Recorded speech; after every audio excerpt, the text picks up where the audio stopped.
Welcome to One Bills Lite, the Sugar Rush version of One Bills Live, where we give you everything in our daily show, One Bills Live, in about a quarter of the time. Coming up, we see how Steve fares in the latest edition of the numbers game. ESPN's Field Yates provides us with a look at what will be a very unique NFL offseason, and we ask our one burning question. Let's do it!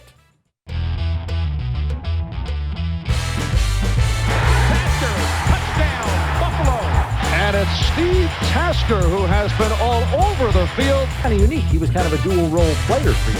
Steve! A balloon. Steve! A blimp? We're not even in the stratosphere of normalcy here. Hello again, everybody. Welcome to One Bills Lite, your weekly Buffalo Bills fix. Chris Brown here, Steve Tasker there.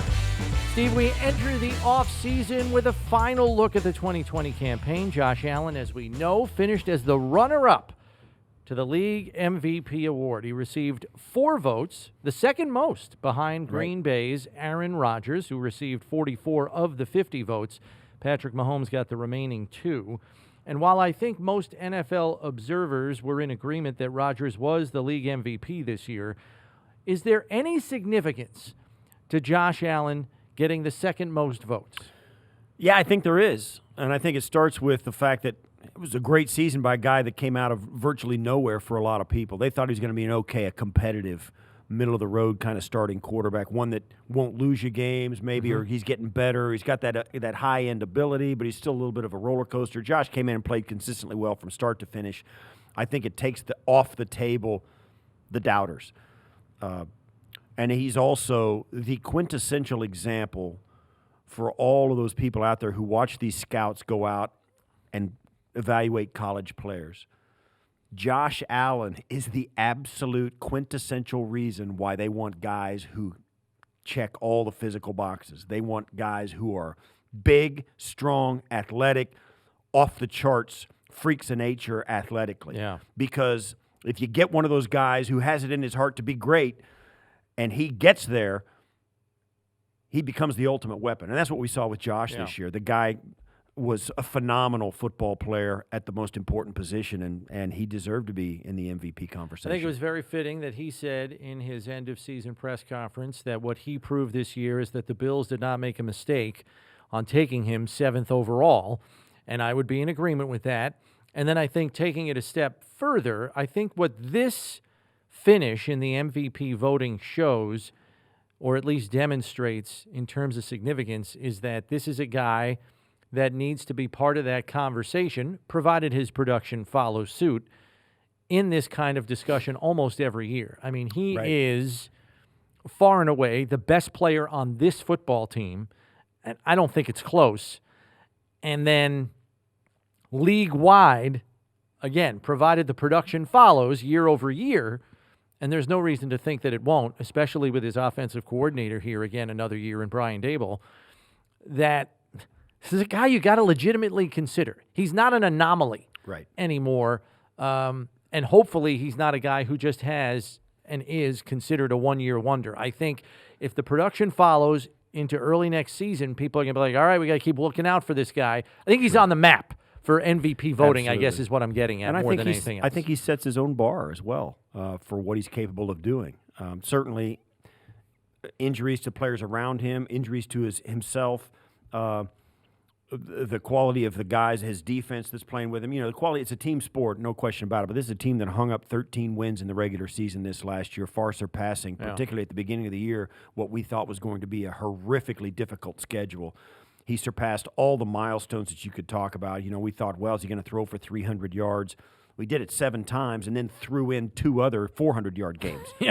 I mean, the guy was off the charts. And going forward, I don't think there's any question. The expectations have permanently risen significantly with Josh. Yeah. The big question this offseason, and we'll be talking about this on One Bills Live, I'm sure more than once in the weeks to come, the contract extension. We know Brandon Beane has said that they have a way to fit it in. The question is, and I think what Josh did would say, oh, yeah, extend the guy. He's the guy. He's your franchise quarterback. But then you look at the situation with Jared Goff and the situation with Carson Wentz, and you have to wonder if it gives NFL front offices pause with young, promising quarterbacks. Do you strike early to keep the price tag a little bit lower, knowing it's only going up? Or do you hold your water? Do you wait one more year, maybe use the 50-year option, buy yourself some time, and say, you know what, let's just see another year of it before we plunge in with a $150, $250, $450 million contract? You could do that, certainly. But then you look at Dak Prescott and you look at Kirk Cousins. Yeah. Now, I'm not saying Kirk Cousins was it, but he franchised. They strung it out as long as they could, and they lost it. Now, what if Kirk Cousins wasn't Kirk Cousins, and he turned out to be Josh Allen and was in the MVP conversation? You still keep it. You put it off.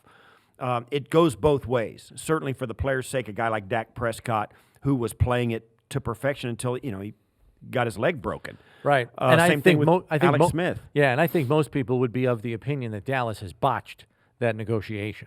I mean, sure. What are you doing? Like, that guy's the guy. Yeah, and they made him a really significant offer, and he turned his nose up at it, betting on himself. I don't know that that Dak is blameless in the entire scenario. Well, true. But you don't want that to happen to your guy. You don't want to be going through this as a franchise. Now they wasted a year of his career, because of an injury and because he's still not under contract, and they're 18 months further down the road with nothing more to learn. Right.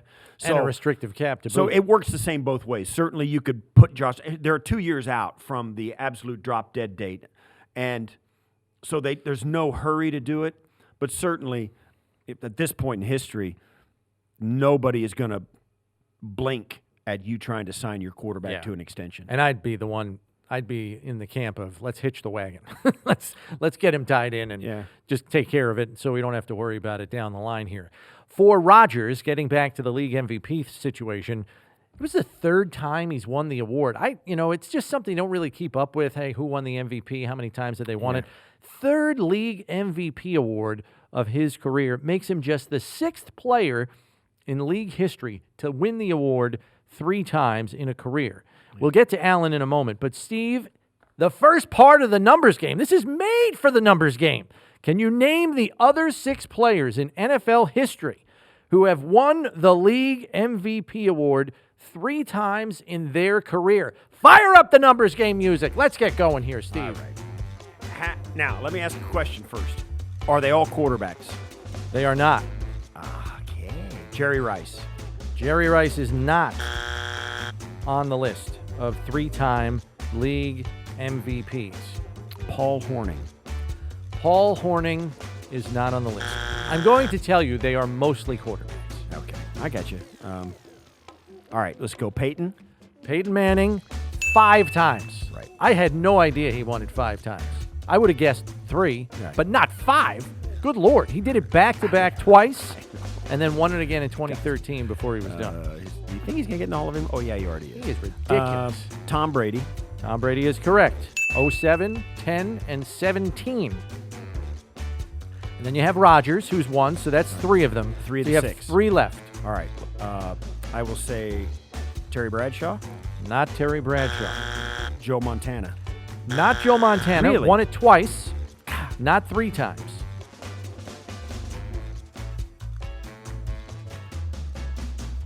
Wow, who would be This is where the rubber meets the road here. Roethlisberger? Roethlisberger, no. Breeze? No on Breeze. Really? No. Elway. Not Elway. Gah! I'm kind of going through the Mount Rushmore. League MVP. So I will tell you, there is one other modern era guy, okay, who is a quarterback. The other 2 are pre-AFL NFL merger. Oh, goodness So gracious. there's So I was kind of right with the Paul Hornung thing, right? Well, you're going down the right path in terms of older players. Otto Graham. Not Otto Graham. Sammy Baugh. Not Sammy Baugh. Frank Gifford. Not Frank Gifford. You mentioned this guy last week on our show. Really? Yes. And then the other one, well, You're talking Hall of Famers, all-time iconic players. Lawrence Taylor. Not Lawrence Taylor. Come on, defensive player, 3-time MVP. That doesn't happen. Wow. I got two. Iconic I got two to players, go, right? Two to go. offensive side of the ball. No, you have 3 left. 3? No. 1 modern era, 2 old-timers. I got Brady, Manning, Rodgers. Think of a quarterback who was tearing it up and not from the 83 quarterback class. Like, it's not Steve Young? Steve Young won it twice, not 3 times. Marino? No, he's not he's in the 83 class. How about quarterback that was tearing it up? Breeze. Who would it be? Let me go down the list. The other hint I'll give you is he only won 1 Super Bowl.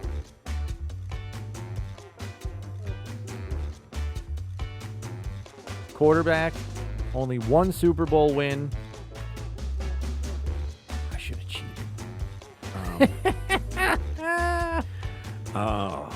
Because here's the thing with this, you're gonna say it and it's gonna be like a household name. Yes, it will be. I hate to tell you this. Like Barry Sanders. Well, no, it's not Barry Sanders. It's a quarterback. I know. And there's 3 of them though. I got 3 guys. You have 3 guys left. 2 are quarterbacks. Jim Brown. Jim Brown. There you go, Steve. 57, 58, and 65. And you got 1 or more old-timer who was a quarterback and 1 modern-era guy who was a quarterback. Roger Staubach. Not Roger. Not Bradshaw. Think of like one of the most iconic Stabler. quarterbacks you could think of. Joe Namath.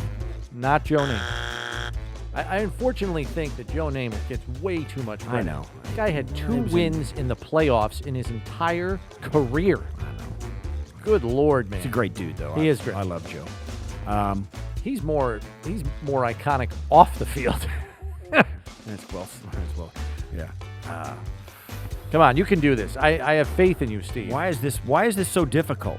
This guy, the modern era quarterback, his first and last name are only 2 syllables in total. Let's see. He appeared in a movie in the 90s. Brett Favre. Brett Favre. There you go, Steve. Cool. 95, 96, 97. 3 years in a row. Wow. That was quite the ride right there. That's called tearing it up. That's why I said tearing it up. Yeah. Okay, now the one guy left, you're going to kick yourself if you don't get this guy. He's modern era or? No, old-timer. Okay. And it's Paul Horning, Bart Starr. Not Bart Starr. Bigger than Bart Starr at quarterback. Really? Yes.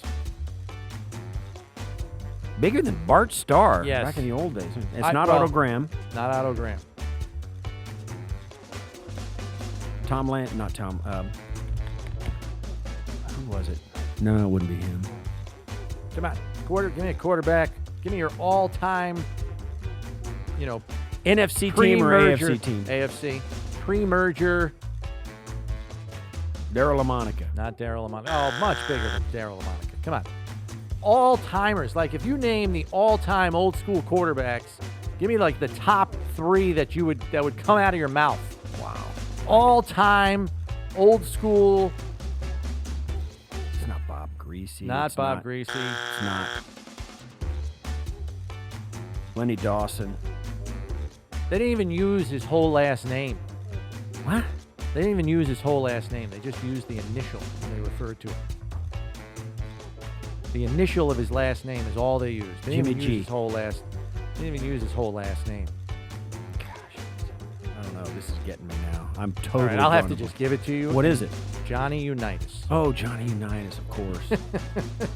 He's one of those guys that, yeah, all right, you got me. Johnny Unitas. Johnny Unitas. Won it in 59, 64, and 67. Okay. See, I always talk about Johnny Unitas as one of the old-time great. That's right. And you were talking about him last week. Inventor of the 2-minute drill, Mr. High Tops, Mr. Crew Cut. I'm a donkey. We'll give you an opportunity to redeem yourself here, Steve. That bothers me. I didn't get Johnny U. As we mentioned, Josh Allen received 4 votes and was runner-up for the League MVP award. I'm going to give you now, Steve. All right. We're going to kind of go Card Shark numbers game here. You remember Card Sharks? No. Oh, Steve, great game show. Card Sharks. You used to put the card up, and the guy used to have to say, next card, is it going to be higher or lower? And they used to have to guess, whether it be higher or lower, what have you. So we're going to kind of do that here with some of Josh Allen's stats from 2020.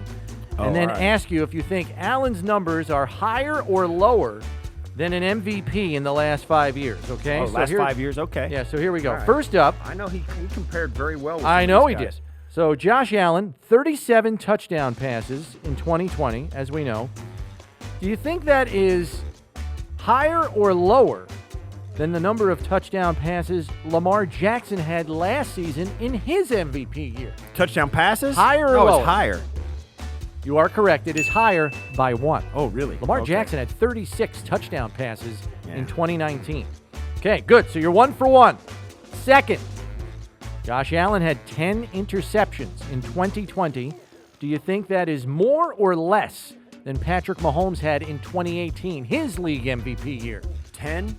I'm going to say it's more. It is less. Really? Patrick Mahomes, 50 touchdown passes, 12 picks in 2018. It was close. I thought he. Well, okay. So Josh Allen, fewer interceptions than Patrick More Mahomes in TD his passes MVP year. than Lamar. Fewer Fewer interceptions than Mahomes. Yeah. Okay. Third on the list, okay? Josh Allen had a completion percentage of 69.2% this year. Right. Do you think that is higher or lower than Tom Brady had in 2017, his most recent league MVP year? I'll bet it's a higher completion percentage. And you would be correct. Tom Brady, 66.3 completion percentage 69, that's a big number. in 2017. Gross leavage. That's right. So you are 2 for 3 here, All okay? right. We move on to number 4. Josh Allen had 4,544 passing yards in 2020. Do you think that is more or less than Matt Ryan had in 2016, his league MVP year? Ooh, I don't know about that. 45. I'll say higher. It is actually less by about 500 yards. Matt Ryan, 4,944 yards Should have known that. in 2016. Last one. I wasn't giving you what I really thought. I was giving you what I was trying to outsmart you, thinking. Oh, up and down, up and down? Yeah. Okay. We're going with facts here, not a pattern. So All right. go with your best gut guess. Last one here. Chance to go 3 for 5, Steve. All right. Josh Allen had 4,977 total yards from scrimmage in 2020. Do you think that is more or less than Cam Newton had in 2015, his league MVP season? I'll say it's more. That's a big number. And you would be correct. It is more than Cam Newton, who had 4,473 yards. So about 500 more total yards from scrimmage. So think about this, Yeah. Steve. More total yards from scrimmage than the MVP in 2015, okay? Higher completion percentage than Brady had in 17. And more passing touchdowns than Lamar Jackson had in 2019. That's pretty damn impressive. That's a hell of a year. And fewer interceptions than Mahomes And did. fewer interceptions than Patrick Mahomes. That's the thing that gets you, because people are always all about Josh doing this crazy stuff, throwing the ball all over the yard. That's why he's in the conversation. And should be, yeah. And that's why they don't let fans vote. You know, you know. Yeah. But it's true. The guy put together a phenomenal season. The expectation now is going to be that he's got to get better and got to play like that at least from now on. Yeah. You can't take a step backwards. That is the numbers game for this week. We now turn to our featured interview with ESPN, NFL, and fantasy football reporter Field Yates, who paints his picture of what is expected to be a wild NFL offseason of player movement. Field, how you doing, man? Offseason underway. Have you kicked back and relaxed for half a second yet, or no? Yeah, it's been a nice start to the offseason. The reality is that the offseason hasn't changed a ton in the sense that it's not like I'm going anywhere. I live in Connecticut, and like I'm sure it is in Western New York, we're under, for the most part, a pretty strict quarantine protocol. So some time to do things around the house. My dog has gotten longer walks over the past few days than he was accustomed to during the football season. But other than that, mostly hammering it away at the same things that I was for the past 6 or so months. All right. So with the fact being that all of our lives are still boring in this pandemic, how wild and entertaining is this NFL offseason going to be between anticipated quarterback movement, teams having to probably cut some good veteran talent to get under this restrictive cap, among other things? How entertaining is this going to be? Yeah, I think the amount of unknown right now makes this offseason potentially as compelling as any I can recall over the past 5, maybe even 10 years. And I understand that could be construed as a prisoner of the moment assessment, but you're right. It's not just that we think we're going to have some quarterback movement. We know we're going to have at least one major trade once the Rams and Lions deal becomes official, which sends Matthew Stafford to Los Angeles and Jared Goff plus picks to Detroit. We know there's conversation surrounding the potential for Deshaun Watson to be traded, but there's this new dynamic that you alluded to, and it's not a good one, but it's a reality, is that with the cap expected to drop by somewhere around $18 million from last year to this year, it's going to probably pinch some really good players out of their contracts. It's not that stars won't be kept. Stars will be kept because they're the best players on the roster, but we could see an interesting sort of compelling, I hate to use the word or term middle class, but players that aren't on rookie contracts, but players that also aren't making, 15 or $18 million per year. Guys who are making somewhere between $4 and $9 million. How many of those can you absorb on your roster if you're having to balance what you already have in place for 2021 on the cap, plus what you want to add on the cap for 2021? So a very, very interesting few months ahead. What do you think some of the surprises will be? I mean, you can look at the Houston Texans. They've got all kinds of cap problems. They have no draft picks. They've got a huge cap number with Deshaun Watson, an enormous cap number with J.J. Watt. But their roster's already been gutted. Do they – and it's an interesting question. Do they keep the iconic players on their franchise and cut 47 other guys? Or do they keep the 47 other guys who were 4-12 last year and cut the iconic players? I think what's going to end up happening is I think the Deshaun Watson and J.J. Watt situations are pretty decidedly different. Obviously, the Deshaun Watson situation has gotten nasty publicly already. But when you're evaluating Deshaun Watson and the decision to trade for him, your new GM, Nick Caserio, at some point you have to have your look in the mirror moment and plant your flag one way or the other. The first option is to say, we're not trading you, and risk the possibility that Deshaun Watson says, fine, I'm not playing football for anybody this year. If you're not willing to trade me, then I'll sit out, and I will force your hand going into next year. Because right now, and this could change, but on this conversation, the first half of February, it does not strike me that Deshaun Watson is particularly inclined to move off of his stance to just go back to Houston and no big deal, ignore what's happened over the past handful of months. The other option is he looks into the mirror, Nick Caserio does, and says the only thing worse than Deshaun Watson, or the only thing better, I guess, or one of the things that would be better than Deshaun Watson not playing football would be, you know what? We have to make a move. And it's going to cost a ton to acquire Deshaun Watson. But if you're the Texans, maybe you say, if the picks and players, or potentially picks only, trade for Deshaun Watson gives us an avenue to acquire a new young quarterback, well, then I'm going to have to do what it takes. And Nick Caserio is not the person responsible for Deshaun Watson's frustrations. And that's notable because if it was, it would make the idea of trading Deshaun Watson that much more difficult to execute. But Nick Caserio has just sort of walked into this pile of mud as opposed to be the person that caused it in the first place. I think ultimately Deshaun Watson gets traded, but we'll keep an eye on that one.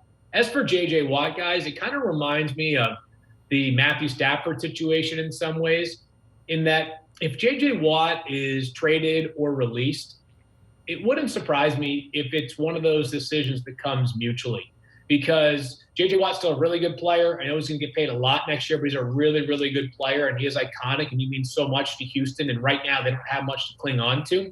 But let's say J.J. expresses to the front office, I deserve the opportunity to go to try to pursue a championship. And if that means you have to cut me and I go make less money somewhere else next year, maybe JJ's amenable to that. Or maybe he's not. But JJ may say, it's probably in my best interest at this juncture of my career, with still good football left, but not maybe 10 years of good football left, to go somewhere else. So I think that the JJ Watt decision could be one that it won't be easy because of how much he's meant to the Texans. He's probably the best player in their franchise's history, but it could be one that is received with understanding on both sides. With while we're on quarterbacks, obviously the subject here is Josh Allen, and now with 3 years under his belt, the Bills have the option to extend him if they want to do that. We know that didn't go well for the Rams with Jared Goff. It didn't go well with the Eagles for Carson Wentz, and now we've got this restrictive cap as another hurdle for them to clear. Brandon Beane has said they can get creative and do it this offseason if that ultimately is the decision they want to make. Put your GM hat on here, Field. What do you do in this situation with Josh Allen and the season he had and a restrictive cap to work around? I would be working to extend Josh Allen, and you are so smart to point out those 2 other contracts that aged poorly. I will say that I thought Josh Allen's play this year reached a height that was greater than either Carson Wentz or Jared Goff saw during their time prior to their extensions. And I know that Carson Wentz was nearly the NFL's MVP during the 2017 season. But Josh's trajectory has been a little bit more consistent, a little bit more obvious. It's like, step 1, raw, step 2, improving, but still raw, step 3, improving, maybe a tiny bit raw, but mostly just a star.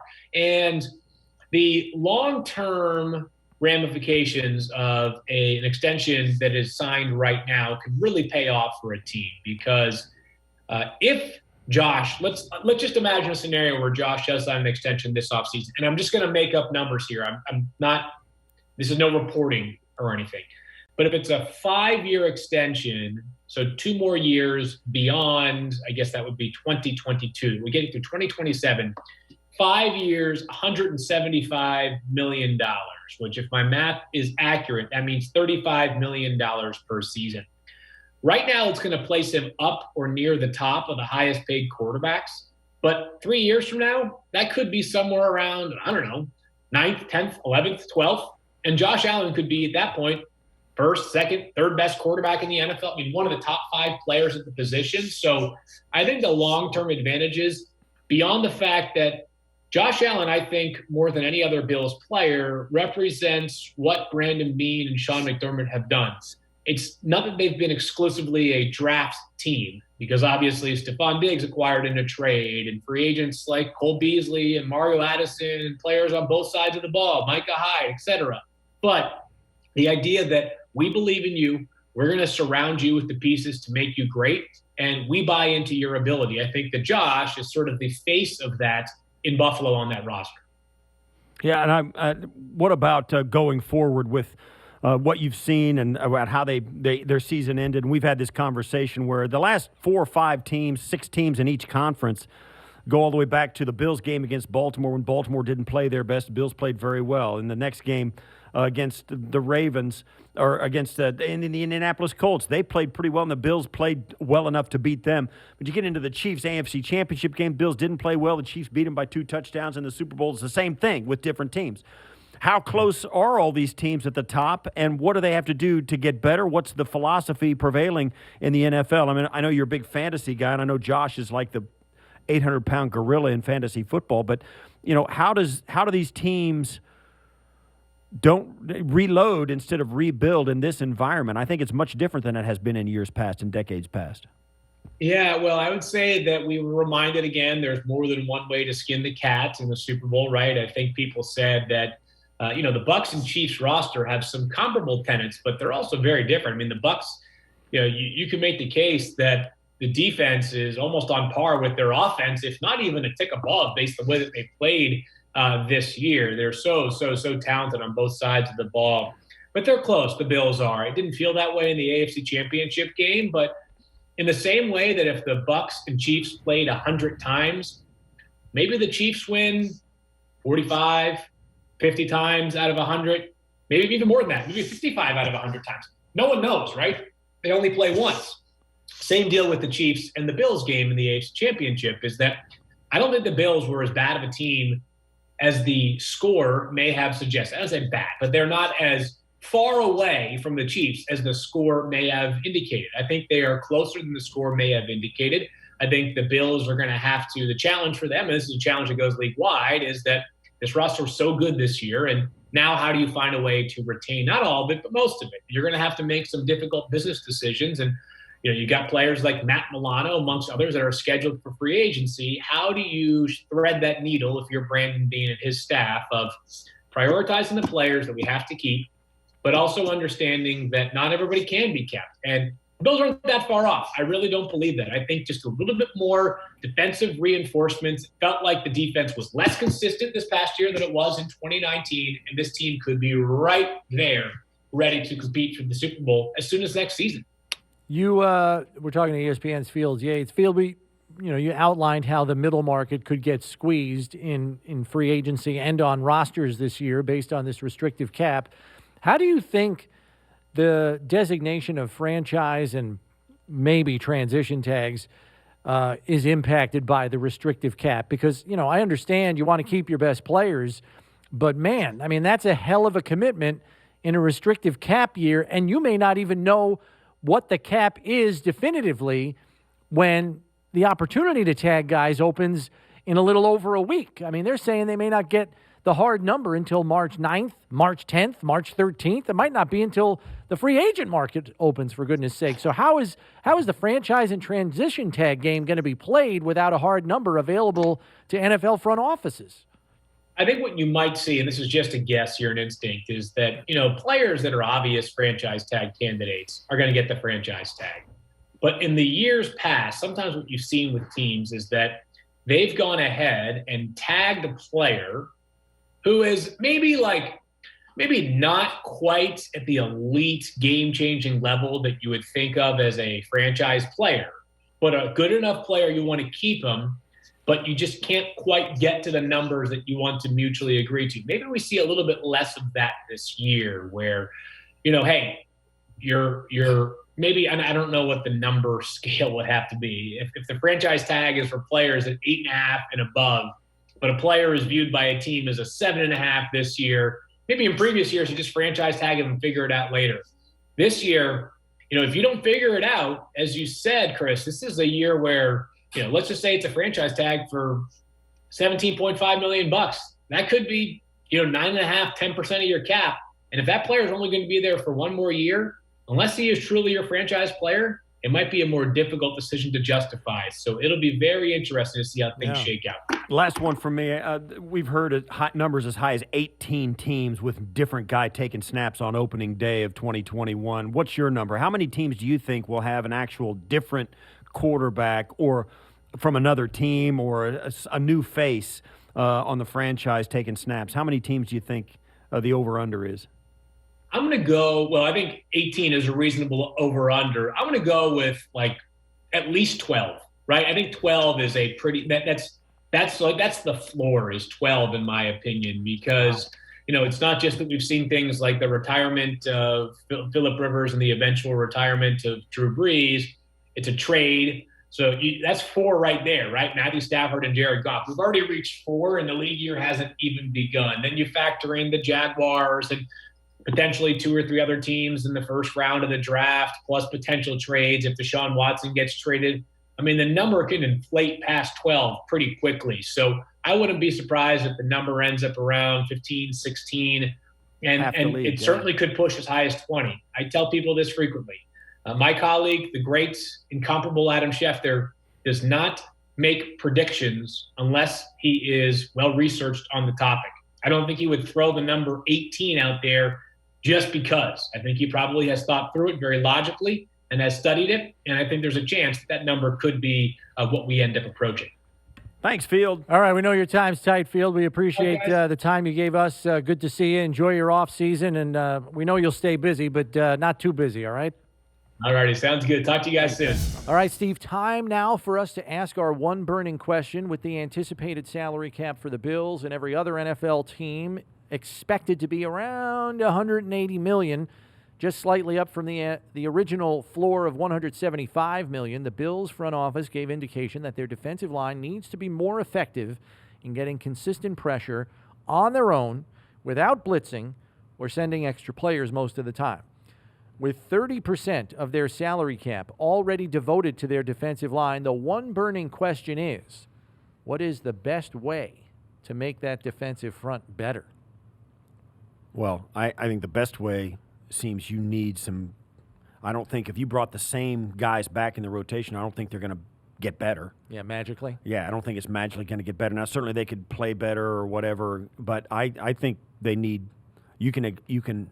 And there's going to be one new player at least. Starlo Tulele will come out from his opt-out. Which should help, but it'll I help don't in know certain that he's situations. the elixir. Yeah, it'll help in certain situations. Certainly, he'll be a better run defender. He'll hold his ground more because he's a bigger body and more athletic. But he's usually not even on the field when you're right. rushing the passer. I think if you're going to get better, you're going to need some new faces. Yeah. If they can make that happen, given the contract structure of the guys they've brought in or the guys that are there currently, you can say that. But certainly, somehow, some way, they're going to have to find a different combination of guys up front. Some of these guys, maybe the majority of them will still be here. Trent Murphy probably won't be back. No. Guys like that. Justin Zimmer, who played very well for this organization, who's a big, cheap contract, he may have a better chance than some other guys. But I don't think there's any question they need more production from fewer guys up front.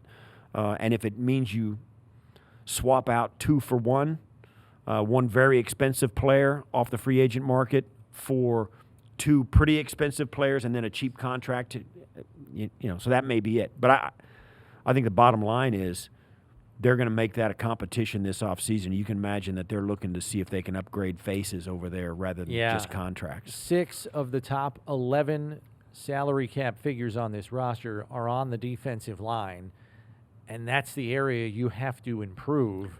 So the 2 top draft picks from the last 2 drafts. Well, right. So the pure economics of balancing your roster out properly and not overly investing in one area, the rubber has to meet the road here on the defensive line, and I think you're right. I think you do have to make some very tough decisions, swap out some contracts that you think are overvaluing the contributions those players are giving you.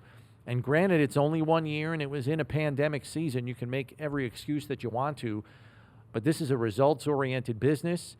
They know their pass rush has to be better, rushing just 4 so you can drop 7 against these high-flying passing attacks that you're going to be facing again next year. Kansas City's on the schedule. Tampa Bay's on the schedule. There's a whole bunch of good teams that the Bills have to play next season, and you better have answers with your pass rush to help your guys on the back end. And I think you're right, Steve. I think you're going to have to part ways, perhaps, with some guys you just brought in the door last year. Because I don't even think restructuring is an option here. Because all you're doing is putting off a problem. And to invest further in that defensive line, you got to rob from Peter to pay Paul, unfortunately. And I think that means you're going to have to part ways with one, perhaps 2 veteran players that you signed to sizable contracts just last year. That's the tough part here. And yeah, the interesting part, or the part that gives you pause, is the shrinking cap, because they could just say, hey, we're going to keep these guys, and now we're going to find a couple more, and we're going to make it a competition, and whoever's in is in. But they have to do that before they set their roster. They have to do that before they hit training camp, because got to be under the number. The cap will not allow it. This year. Got to be under the number, and that's why Brandon Beane, although he was generalizing when he said we have to make some tough decisions, it's hard not to think he was looking squarely at the defensive line and the economics of that position right now, because 30% of your cap, over $50 million committed to those players. Something's got to change there, unfortunately. Yeah, it's not that they don't like those guys or think they can't be effective. Just didn't work. It's just the economics of it put the team in a tight bind with the salary cap. They would probably not ask any of these guys to restructure or whatever. We've talked about that on One Bills Live about, they would restructure a contract. And I told you yesterday, they will. Everybody who's got a contract on this roster who is of a certain number, they're all up and a candidate to be restructured to help the club with its cap space. And the club can do it without costing the guy any money or having him risk anything or taking money out of his pocket. But you can only do so much of that. Right. You can't do that with 10 guys. You can do it with 2 or 3 guys maybe. You can do it with as many as you can if you've got the money to spend and pay them right now. Because it's about the cap. It's not about the actual money you spend. So, yeah, that's the real issue. And every guy's a candidate for it, but some of them, you're you going to do it for $100,000? No, probably not.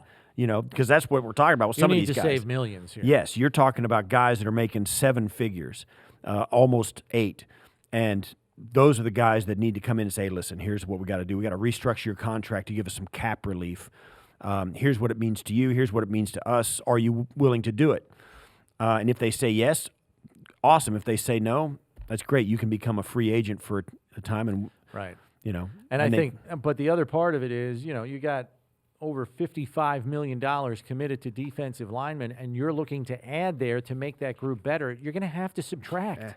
And that doesn't happen when you restructure. You just push money into the future. So that's why I agree with you. I think you're going to have to probably clip 1, maybe 2 guys from that position group to add the talent you feel you need to make the group better.